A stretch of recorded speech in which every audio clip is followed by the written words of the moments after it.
YouTube, what's up? Like many of you Whirlwind Barbs out there, dual grief has been the meta for so long. Yes, it's super strong, but versus some high physical damage monsters, it can be a bottleneck for clear speeds. After being harassed in my comments to try this super unique offhand sword, I tried it and I can't go back. Can you guess what it is by the aura? Azurewrath. The level 13 Sanctuary aura is so strong in this build versus Undead, it's hard not to use. I'll go over the gear and the Merc setup, the stats and the skill points used in the build, then I'll go through P8 Chaos, P8 Cows, and P8 Baal. Timestamps and links will be in the description below. Alright, so here's the gear. On the main hand, we're using a Grief. So this is a pretty good roll. Damage at 399, so 1 off of perfect. I also found this enhanced damage base with 12%. I understand that Grief doesn't need to be enhanced damage base, but it is better than not having it.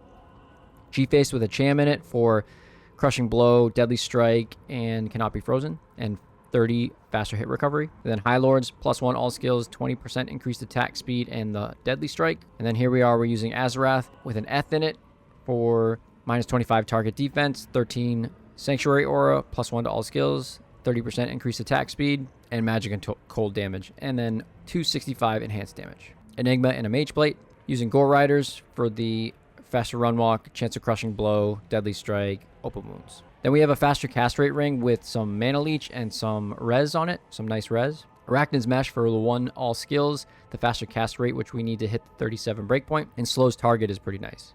And then another caster rate ring with 7 life leech and some all res. And then Laying of Hands for the increased attack speed and the 350 damage to demons and fire res. Then we have a 19 life and res, faster hit recovery and poison, 5 all res, 320 14, 320 14, 320 with hit recovery, 312 with hit recovery, 320 15, 320 14, 320 14, 320 16, and a plain 320. Then for a Annie, we have a 20 19 10 Annie, and then for a torch, we have a 18 17 torch. We're using a Bone Break Sunder Charm, and then we have some max damage and attack rating Grand Charms, all with various rolls on them. 40 to life, and faster run walk, and max damage and attack rating. And then on swap, we are using dual Hodos for the +3 to all skills, but also the 40% faster cast rate, which on swap allows us to hit the 105 breakpoint. And then just enough strength to wear your gear. And then we put some points into dexterity to get a little bit better attack rating, and then the rest into vitality. In this setup, our attack rating is 10k. And then our defense along with our setup is 10,000. And we have full res. 98 magic find, 45 faster hit recovery, so we're just 3 short of hitting the next breakpoint. Probably don't need it. And then here we go, we have 533% damage to demons, and then a nice 510 damage to the undead. 50% chance of crushing blow, 10% open wounds, and 86 deadly strike. And then for the Merc setup, he's using a cure, very basic cure, but this is good for faster hit recovery, plus helps you with poison. And then a Chains of Honor for the +2 skills and the 8 life leech and the damage reduction, plus all the 65 all res. And then we are using an Eth Reaper's Toll with a Shale in it for the increased attack speed, just to hit that first breakpoint. And then he is a Might Mercenary for added damage. And for the skill tree, 1 point into Howl, 1 point into Shout, max out Battle Orders, and then 1 point into Battle Command. We max out Blade Mastery, 1 point into increased stamina, 1 point into increased speed, and then we max out natural resistances because the resistances are lacking, and then we put the rest of the points into Iron Skin. Defense is actually huge on this build because Whirlwind is considered standing still. Then we have 1 point that goes into Frenzy in case we want to get wound up. And then we max out all the synergies and max out Whirlwind. So here is a player's 8 Chaos Sanctuary. So all this stuff is going to be in a party, but you can just see how it does clearing on its own. So against demons, it's pretty good. And also against undead, it rips.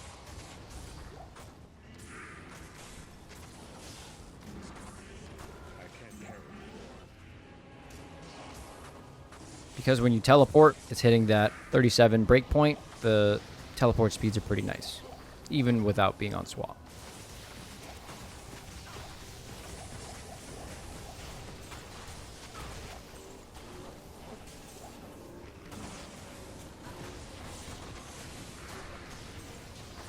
Now in the party, somebody has Infinity, so that lowers defense, so that it allows the Whirlwind to hit even more.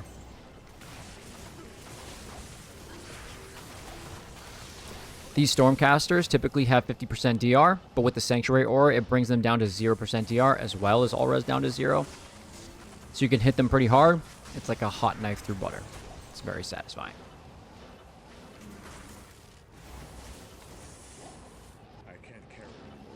And then the 50% crushing blow and your chance to hit does pretty well. So it makes the Sanctuary Aura makes your grief side hit hard too. Then having grief and 533% damage to demons, you hit the Venom Lords pretty hard as well. Now every boss is a demon, so ignore target defense doesn't apply to bosses from grief, but the minus 25% target defense from grief and Azurewrath do apply at 50% versus bosses. So the 50% chance of crushing blow does help with the decrep proc from the Merc, but since this is a party, he's going to go down super quick anyways. So that's what it looks like in a party. So now we'll do a P8 cow run. We're kind of fighting over who has the better battle orders here. This guy does, so give him a little thanks and then move on. So for cows, I do switch to dual grief. I take off Azurewrath because there's no point in having it on, so we use that for cow running. Now Whirlwind is really not the greatest in cows, and obviously here you can see there's a Mosaic Assassin in here helping to clear us, but you can see the setup when I get some cows kind of by myself. So here's some cows by myself. So you can see the survivability is totally fine. You can see the Merc proccing decrep, which halves their speed and damage and lowers their physical resist by 50%, allowing you to hit harder. So you can see it's not the fastest clearing, obviously, but there's really no risk of death, where a lot of these cows could be potentially scary in a lot of cases for melee builds. So since Whirlwind is uninterruptible, you can just plow right through the cows and you're just leeching life and mana a lot, so you never have to use any pots. Yeah, this Mosaic is helping a lot. But this is just what it's like going through a party. Obviously, you're not in any risk of dying, and you are helping out the group. You notice I don't have any points into Hork. I just don't care about that stuff. And here is a P8 Baal run that I was hosting. So you can see that I'm using Hodos on swap for the faster teleport speeds as you go down.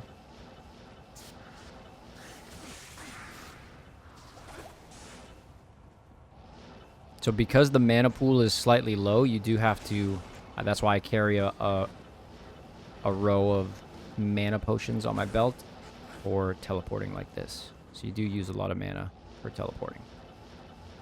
But they drop mana pots all the time.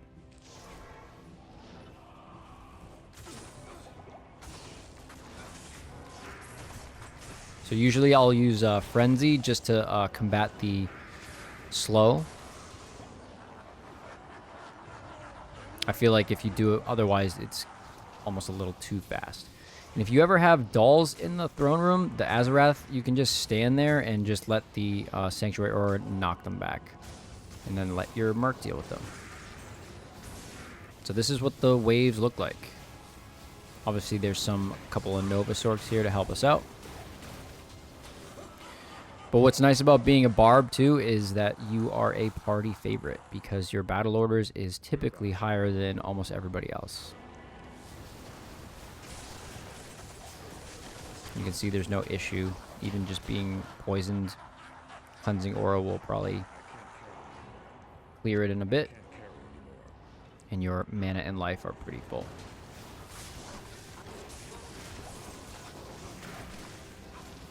So this build is very tanky.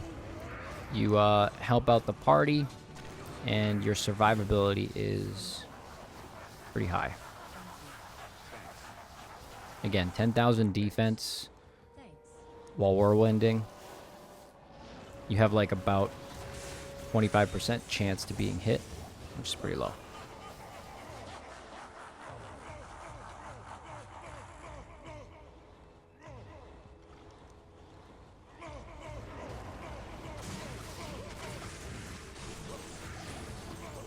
And then we'll hit up Baal.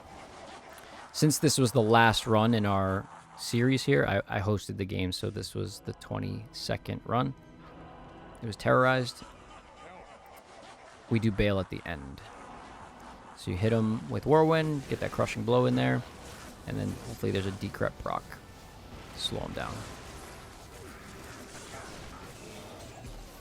So yeah, that's it. If you have any comments or questions, feel free to do so below. Click here to see Ubers with this build. Thanks for watching. I'll see you in the next one.